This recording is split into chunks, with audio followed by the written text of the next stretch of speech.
বিসমিল্লাহির রহমানির রহিম। আসসালামু আলাইকুম ওয়া রাহমাতুল্লাহি ওয়া বারাকাতুহু। আজকে কথা বলবো বাংলাদেশের কিছু ইতর মানুষরূপী জানোয়ার, মানে ইসলামের শত্রু, ইসলামের কুলাঙ্গার, ধর্মীয় কুলাঙ্গার, হুজুর, মুন্সি, মাওলানা, কারি, আলেম, উলামা সম্পর্কে। বাংলাদেশে যেমন অনেক ভালো ভালো আলেম আছেন, মৌলবী আছেন, হুজুর আছেন, কারি আছেন, তেমনিভাবে কিছু জাউরা, কারি, আলেম, ওলামা, হুজুরও আছেন। একজন মানুষকে, যেমন আমাকে সাগর শিকদার, বা আপনাকে আবদুল্লাহ, বা একজনকে রহমান, বা একজনকে কুদ্দুস, বা একজনকে আলী নামে মানুষকে নাম ধরে চিনে। কিন্তু দেখবেন পাড়ায় মহল্লা ইয়াং পোলাপান সিগারেট খেতে গেল একজন মুন্সি বা মৌলবী বা হুজুরকে দেখলে সম্মান করে সিগারেট লুকে রাখে। অর্থাৎ যারা ইসলামিক ধর্মের বিষয়ে শিক্ষক, যারা মাদ্রাসায়, মসজিদে বা প্রাইমারি স্কুলে যারা ধর্মীয় শিক্ষক, তাদেরকে দেখবেন মানুষ অন্যভাবে সম্মান করে, হুজুর হিসেবে আখ্যায়িত করে।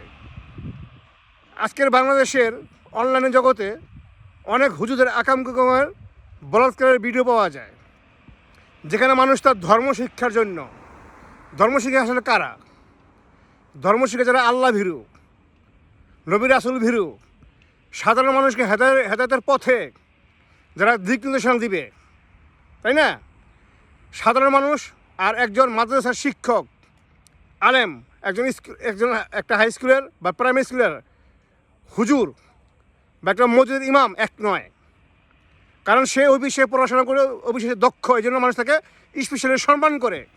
কিন্তু আজকে তাদের সম্মানটা তারা নিজেরা নষ্ট করতেছেন। বাংলাদেশে যারা বড় বড় আলেম আছেন, ওলি আছেন, হুজুর আছেন, তাদের উচিত এই সমস্ত জালেম নামে, ধর্মের নামে যারা ইমামতি করে, যারা মসজিদ মাদ্রাসা শিক্ষকতার নামে শিশু বলাৎকার করে, এগুলিকে আপনাদের ইমানের জন্য, ধর্মের জন্য, হুজুরদের জন্য, আলেমদের জন্য ন্যাক্কারজনক বা লজ্জাজনক ঘটনা নয়, অবশ্যই ঘটনা। খুনি হাসিনার শাসন আমলে মেয়েদেরকে বরকার পরার পরিবর্তে কন্ডম দেওয়ার কথা বলছিল। মনে আছে আপনার কথাগুলো আপনাদের প্রিয় ভাইয়েরা বোনেরা? খুনি হাসিনার পোলা বলছিল মাদ্রাসা বন্ধ করে দেবো। কেন বলছে জানেন? এই সমস্ত যখন অপ্রীতিকর ঘটনা বাংলাদেশে ঘটে, তখনই এই কথাগুলি একটা রাজনৈতিক দল বলার সুযোগ পায়।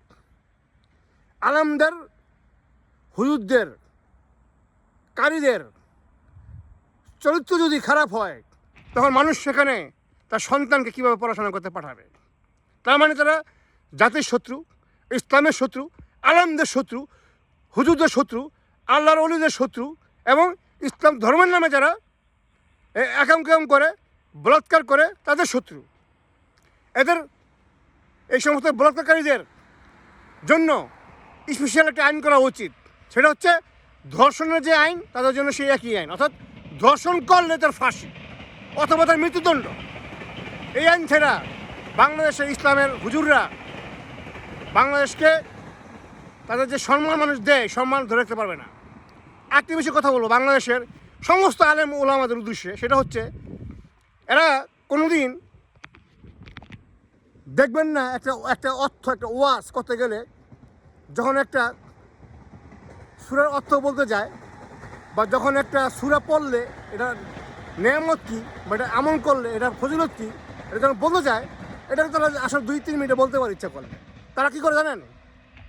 অমুক রাদিয়াল্লাহু আনহু অমুকে বলছে, তমুকে বলছে, বিভিন্ন কথা বলতে এটারে 2 মিনিটের বয়সটাকে, বক্তব্যটাকে আধা ঘন্টা সময় লাগায়। এটা এত বড় জাউরা ওই আলেমরা। হ্যাঁ, এখন আমার এই বক্তব্য শুনে আমাকে অনেক গালাগালি করতে পারেন, কিন্তু বাস্তবতা হচ্ছে এরা এত বড় জাউরা। এরা তো নিজে কামায় না, খাইছে মানুষের বাসায়, ঠিক আছে? স্কুল মাদ্রাসায় চাকরি করে, পোলাপান পড়ায়, বেতন পায়, খাইছে দাওয়াত, দেখবেন এক একটা পেট বিশাল বড় বড় পেট মোটা, ঠিক আছে? আচ্ছা ভাই, আপনারা যারা সৌদি আরব থাকেন, দুবাই থাকেন, বাহরাইন থাকেন, কাতার থাকেন, মালয়েশিয়া থাকেন, মানে একমাত্র ভারত, বাংলাদেশ, পাকিস্তান, মানে আমাদের দক্ষিণ এশিয়া মহাদেশ বাদে যে দেশে আপনারা বসবাস করেন, আমাকে একটা দেশের নাম বলতে পারবেন যে দেশের হুজুররা, হ্যাঁ, এত বয়ান দেয়, মানে একটা ব্যাখ্যা বলতে গেলে এত হাদিস টেনে নিয়ে আসে, মানে এত বড় জাউরারা মানুষের সময়টাকে নষ্ট করে এক নম্বর। 2 নম্বর হচ্ছে যেন মানুষ তাদের প্রতি বিরক্ত চলে আসে, ঠিক আছে। 2 নম্বর হচ্ছে অর্থটা বলবে, যেটা 2 মিনিটে বলা যায় এটা বলবো আধা ঘন্টা পরে গিয়ে বলবো। আপনারা দেখবেন ফেসবুকে দেখবেন, টিকটকে দেখবেন, হ্যাঁ, অনেক মৌলবীর বক্তব্য আছে, বয়ান আছে, হ্যাঁ, টাকা কামানোর জন্য, যে আপনি এই ফজিলত করলে আপনি উপকার পাবেন। কিন্তু ওই ফজিলত করলে বা পালন করলে আপনি যে উপকার পাবেন, ঠিক আছে, সেটা বলার আগে সে যে 10 মিনিট সময় দেয়, এই 10 মিনিটের ভিডিও শেষ হয়ে গেছে, কিন্তু ফজিলত আর বলা হয় নাই। এরা এত বড় জাউরা।